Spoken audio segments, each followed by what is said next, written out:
सियावर रामचंद्र जी की जय। देखिए काकभुशुंडी जी गरुड़ जी से कह रहे हैं कि मुझे अपना यह काक शरीर इसलिए प्रिय है कि इसमें मुझे रामचंद्र जी के चरणों का प्रेम प्राप्त हुआ। इसीलिए यह चंडाल योनि भी मुझे बहुत प्रिय है। इसी शरीर से मैंने अपने प्रभु के दर्शन पाए और मेरे सब संदेह जाते रहे, दूर हो गए। भगति पक्ष हट कर रहु दीन महर्षि शाप, और पुनि मुनि दुर्लभ वर पायऊ देखूं भजन प्रताप। मैं हट करके भक्ति पक्ष पर अड़ा रहा, जिससे महर्षि लोमस ने मुझे शाप दिया, परंतु उनका फल यह हुआ कि जो मुनियों को भी दुर्लभ है वह वरदान मैंने पाया। भजन का प्रताप तो देखिए, जो भक्ति की ऐसी महिमा जानकर भी उसे छोड़ देते हैं और केवल ज्ञान के लिए श्रम साधन करते हैं, वे मूर्ख घर पर खड़ी हुई कामधेनु को छोड़कर दूध के लिए मंदार के पेड़ को खोजते हैं। कह रहे हैं, हे पक्षीराज सुनिए, जो लोग श्री हरि की भक्ति को छोड़कर दूसरे उपायों से सुख चाहते हैं, वे मूर्ख और जड़ करने वाले बिना ही जहाज के तैरकर महासमुद्र को पार करना चाहते हैं।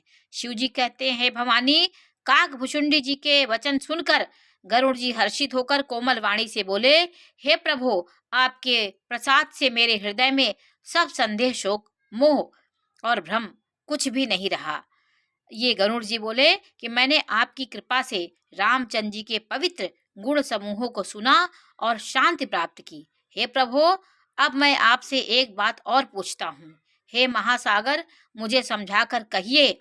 संत मुनि वेद और पुराण यह कहते हैं कि ज्ञान के समान दुर्लभ कुछ भी नहीं है। हे गोसाई, वही ज्ञान मुनि ने आपसे कहा, परंतु आपने भक्ति के समान उसका आदर नहीं किया।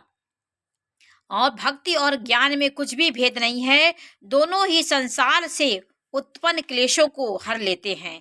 भक्ति और ज्ञान दोनों ही संसार के जो क्लेश हैं उनको हर लेते हैं। हे नाथ, मुनीश्वर इसमें कुछ अंतर बतलाते हैं। हे पक्षी श्रेष्ठ, उसे सावधान होकर सुनिए।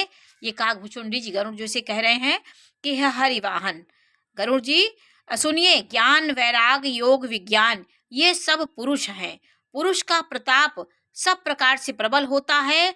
अबला माया स्वाभाविक ही निर्बल और जाति से भी जड़ और मूर्ख होती है, परंतु जो वैरागवान और धीर बुद्धि पुरुष हैं वही स्त्री को त्याग सकते हैं, ना कि कामी पुरुष जो विषयों के वश में है और श्री रघुनाथ जी के चरणों से विमुख है, वही माया को नहीं छुड़ा पाते हैं। नहीं, माया सबको अपने वश में करती है, अपने